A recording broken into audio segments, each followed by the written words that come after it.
You know, there's some movies that get talked about. And then there's Fight Club. For over 20 years, people have argued about it, totally misunderstood it, and even idolized it.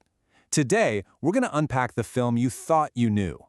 So let's just jump right in with a question, because honestly, this whole film is designed to make you question everything, especially what you think you saw. Look, the real magic of this movie isn't just that big twist everyone talks about.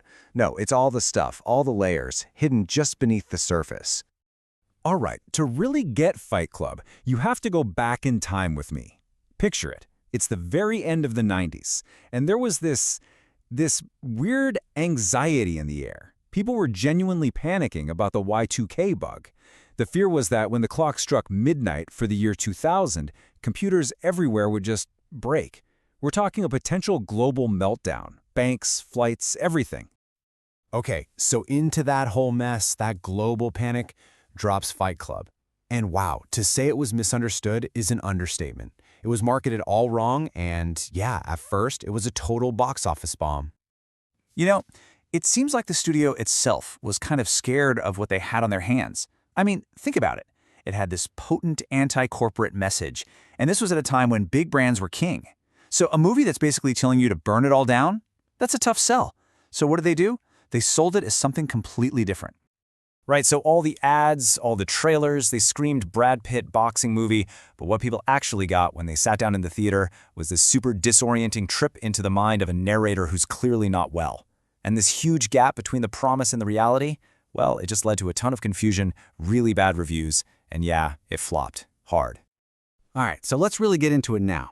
If you start to peel back the layers of this thing, the very first, most obvious target is right there in your face, the consumer culture that basically owned the 90s. I mean, back in the late 90s, who you were was becoming all about what you had. Your entire identity was getting tangled up in stuff. You know, your IKEA furniture, your Starbucks cup, the brand of your shirt. The movie just nails this world where people felt stuck in these soul-crushing jobs just so they could afford to buy more things they didn't even really need. And that's where this quote just hits so hard.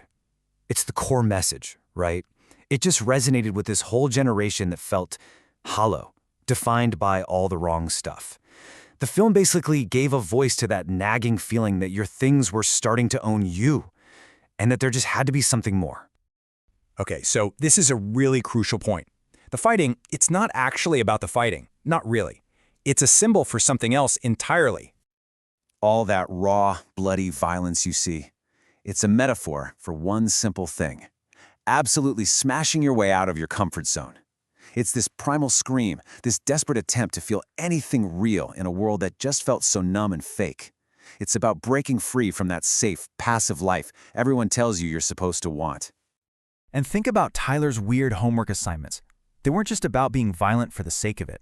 No, they were like these intense psychological experiments. They were designed to make you stare fear right in the face, to deal with rejection, and to break all that social programming that's been telling you your whole life to just play it safe and avoid risk. I mean, just think about what kicks off the narrator's whole journey. His apartment, with all his precious stuff, blows up.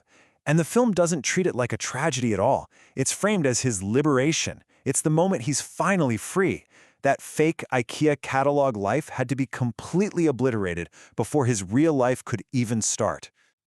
But here's the thing, it goes even deeper than just themes. The director, David Fincher, he wasn't just telling you a story. He was playing a game with you, with your whole perception of what's real and what's not.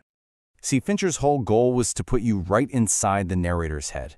He didn't want you to just watch a breakdown from a safe distance. No, he wanted you to feel it, to feel the confusion, the paranoia, the denial. He wanted you to doubt your own eyes, so when that big twist finally hits, it doesn't feel like a cheap trick. It feels like something you discovered right alongside the narrator. And the crazy thing is, Fincher was telling us the truth the whole time. The clues are just sitting there, right in plain sight. Remember when the narrator first calls Tyler? The payphone literally says, "No incoming calls." Or how about that one fight where Tyler gets punched, but it's the narrator who actually reacts to the pain? Fincher was basically winking at us the whole time, daring us to put the pieces together. Okay, but what if we go even deeper down the rabbit hole? That little detail about the mirror reflection? That's a huge one. Because when Tyler and Marla walk down that hallway, neither of them has a reflection. Now, we kind of expect that from Tyler at this point, right? Marla? Why her? This one little detail has sparked this really compelling theory that maybe, just maybe, she's not real either. Just look at the visual parallels. It's uncanny. The messy, spiky hair is basically the same. They both wear sunglasses inside, they're both constantly smoking, they're just dripping with that same rebellious, antisocial vibe that the narrator is so desperate for. So, the thinking goes, Tyler is the man he wishes he could be, and maybe Marla is the self-destructive, feminine side of himself that he both hates and is drawn to. So let's step back for a second. If we push past all the twists and all the fan theories, what's the actual lesson here? What are we supposed to take away from all this organized chaos? Well, those famous rules of Fight Club, they aren't just rules for some basement brawl. You can actually read them as this powerful guide for changing your own life. The first rule, you do not talk about Fight Club. That's about doing, not just talking. Stop planning to change and just do it. Only 2 guys to a fight. That's telling you the real struggle is internal. It's you versus you. And if this is your first night you have to fight, that's about urgency. Don't wait. The time to act is right now. And in the end, that's the real genius of Fight Club. It's not the twist, it's the question that it leaves rattling around in your head long after the credits roll. It's an uncomfortable question, for sure. Is the life you're living really yours? The movie forces you to look in the mirror and confront your own choices. And that right there is way more powerful than any punch or explosion.